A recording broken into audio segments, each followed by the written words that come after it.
खेल, साहित्य, राजनीति, संगीत, कला के साथ साथ ग्राम विकास और लोक प्रशासन जैसे अनेक क्षेत्रों में भिवानी की छवि देखी जा सकती है। राजनीतिक क्षेत्र में भिवानी का परचम राष्ट्रीय स्तर पर लहराया है श्री घनश्याम सराफ जी ने। श्री घनश्याम सराफ जी एक कुशल राजनेता हैं। आपका जन्म 4 नवंबर सन 1963 को श्री राम भगत सराफ एवं श्रीमती विद्या देवी जी सराफ के घर हुआ। प्रारंभिक शिक्षा के पश्चात आपने स्नातक की उपाधि प्राप्त की। आपके पिता स्वर्गीय राम भगत सराफ जी ने सन 1942 में लाहौर में ओटीसी की व प्रतिदिन शाखा में उपस्थित रहे तथा संघ पर लगे 3 बार प्रतिबंध के दौरान सरकारी प्रताड़ना को भी भोगा। उनको 2 बार जेल भी जाना पड़ा।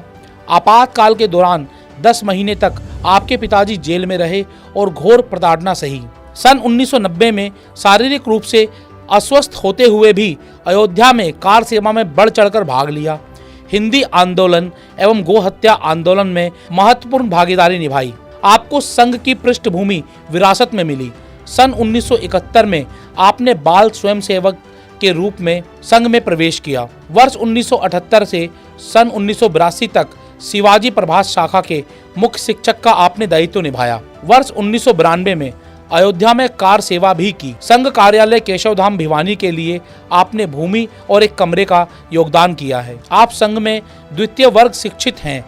वनवासी कल्याण आश्रम, विश्व हिंदी परिषद, सेवा भारती, हिंदू शिक्षा समिति, भारत विकास परिषद, अखिल भारतीय विद्यार्थी परिषद, बजरंग दल में आपकी सक्रिय सहभागिता रही है और आपने अनेक सामाजिक दायित्वों का निर्वाह किया। वर्ष 1995 में प्राकृतिक आपदा में बाढ़ के दौरान अपने क्षेत्र में बाढ़ पीड़ितों की आपने हर संभव सहायता की। वर्ष 1996 में चरखी दादरी में विमान दुर्घटना के समय राहत कार्यों में भी आपकी सहभागिता रही। वर्ष 1982 में आप राजनीति में सक्रिय हुए तथा विधानसभा चुनाव में भिवानी से भाजपा प्रत्याशी श्री रमेश जोगी जी के भिवानी विधानसभा क्षेत्र में सक्रिय प्रचार में सहभागिता रही। वर्ष 1994 में नगर परिषद भिवानी के वार्ड नंबर 3 से पार्षद का चुनाव जीतकर अनेक विकास कार्य किए।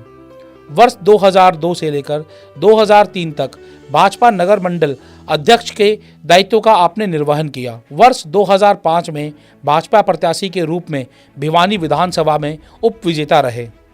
इसके पश्चात आपने भिवानी विधानसभा में चलो गांव की ओर कार्यक्रम के तहत पद यात्रा की।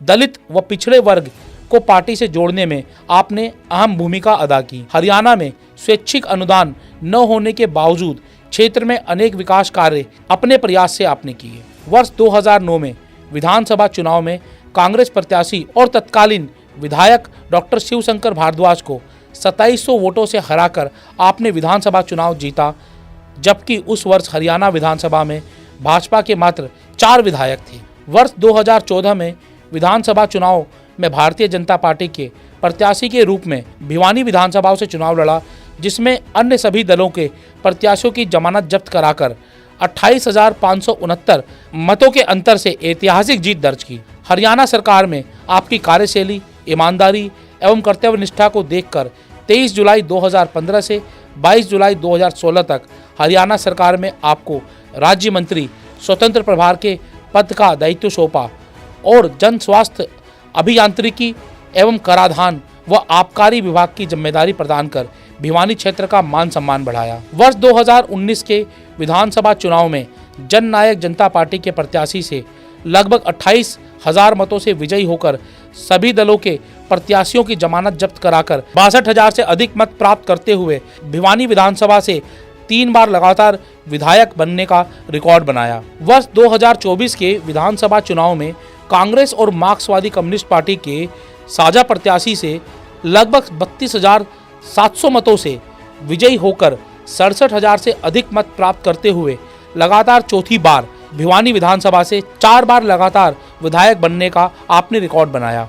आपका लक्ष्य भिवानी ही नहीं वरन हरियाणा प्रदेश के सभी क्षेत्रों में विकास कार्य को बढ़ावा देने की प्राथमिकता है। संप्रति आप हरियाणा विधानसभा में वर्ष 2009 से विधायक के रूप में भिवानी जिले का प्रतिनिधित्व कर रहे हैं।